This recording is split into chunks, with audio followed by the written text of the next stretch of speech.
Bonjour et bienvenue dans cette nouvelle vidéo. Je suis Vanessa Dabar-Rémignon et je suis experte en reconversion professionnelle et entrepreneuriat et la fondatrice de Vanessa Rémignon Coaching.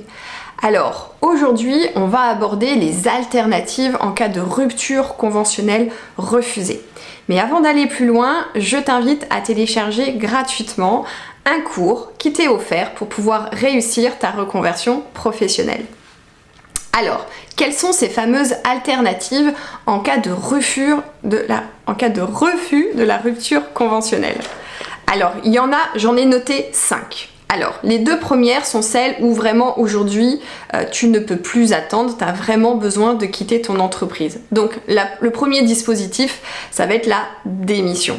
Alors, la démission, bien évidemment, on voit tout de suite l'inconvénient qui est celui des finances, c'est-à-dire que quand tu démissionnes, tu ne bénéficies pas des allocations chômage. Alors, qu'en est-il de la démission pour projet de reconversion professionnelle ou de création d'entreprise, la fameuse loi Macron? Alors c'est un dispositif qui est extrêmement intéressant mais qui est plus complexe dans sa mise en pratique. Tout d'abord, il faut que tu aies suivi ce qu'on appelle un congé d'évolution professionnelle.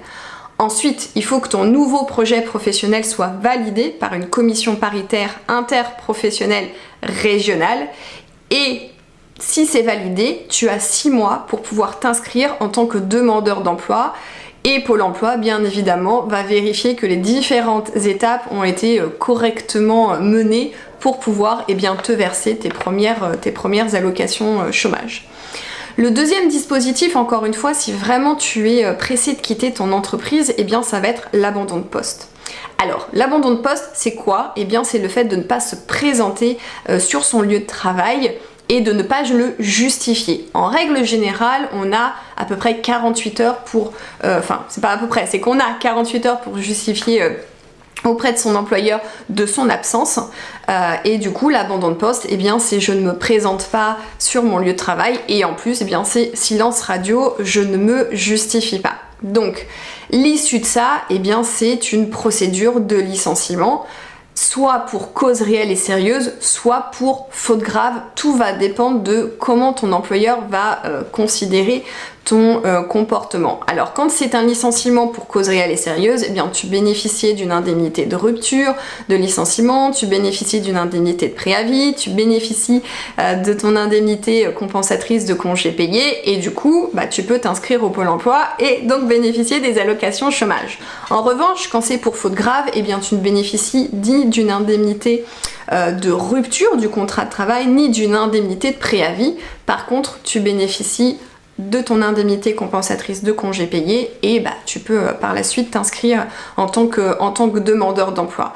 Donc ce qu'il faut comprendre, c'est que quand on est dans cette dynamique-là, ce qu'on veut, c'est que l'employeur enclenche cette procédure pour pouvoir nous sortir de l'entreprise. Mais l'employeur n'a pas obligation de le faire, c'est-à-dire qu'il peut très bien faire durer les choses parce que pendant que tu es dans cette phase d'abandon de poste, ton salaire n'est pas maintenu. Donc on va dire que ça coûte pas d'argent à ton employeur. Donc attention à l'endroit où tu as envie de mettre les pieds. Maintenant, les 3 autres dispositifs que je vais partager avec toi sont ceux que tu peux mettre en place si aujourd'hui tu n'es pas dans un point de non-retour, c'est-à-dire que si tu peux encore rester quelque temps dans ton entreprise. Donc, le premier dispositif là que je vais partager avec toi, c'est le congé de transition professionnelle. Donc, c'est l'ancien congé individuel de formation et donc en fait tu peux bénéficier de ce dispositif là si derrière tu as, on va dire, déjà une idée de métier et que tu as besoin de te former, puisque ce congé de transition professionnelle te permet en fait de bénéficier de tes droits à ton CPF, tu sais, ton fameux compte de formation avec des euros dessus. Mais il faut que tu aies déterminé une formation qui est certifiante. Et par la suite, tu pourras donc eh bien quitter ton entreprise et puis voguer vers de nouvelles aventures. Donc l'intérêt de ce dispositif aussi, c'est que si tu te formes sur ton temps de travail, eh bien tu bénéficies de ce qu'on appelle une indemnité qui correspond en fait au pourcentage d'un salaire de référence qui est calculé sur tes 12 derniers mois. Et le pourcentage, ça va dépendre de ton niveau de salaire, ça va être 100% par exemple si tu as atteint un certain niveau de rémunération. Donc c'est plutôt intéressant comme dispositif.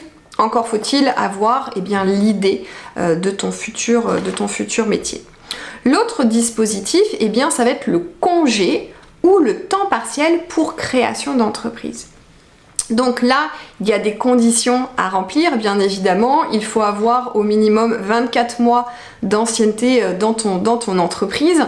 Et donc, l'intérêt, c'est de pouvoir lancer ton projet entrepreneurial tout en étant toujours lié par un lien de subordination avec ton employeur. Ce qui veut dire que si tu t'absentes pendant 1 an et que tu te rends compte que ton projet n'est pas viable, eh bien tu peux être réintégré dans ton entreprise, que ce soit dans le cadre du congé ou dans le cadre du temps partiel.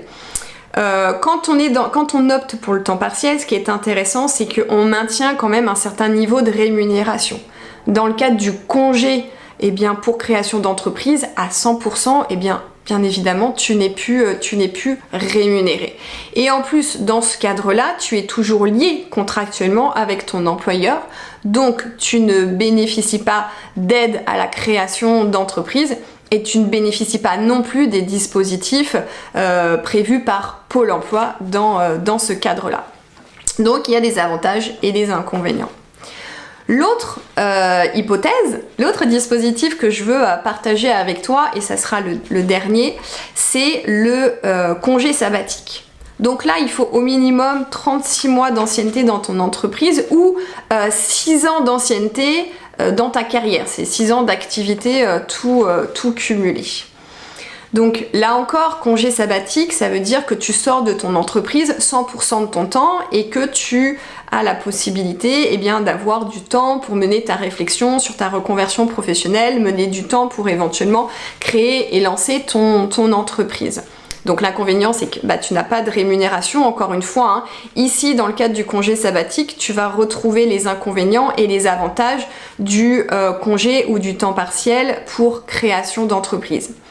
La seule différence, le seul intérêt qu'on peut trouver dans le congé sabbatique, c'est que si tu n'as pas envie que ton employeur sache que tu t'absentes pour une longue durée pour créer ton entreprise, eh bien le congé sabbatique va être intéressant parce que dans ce cadre-là, tu n'as pas besoin de le justifier.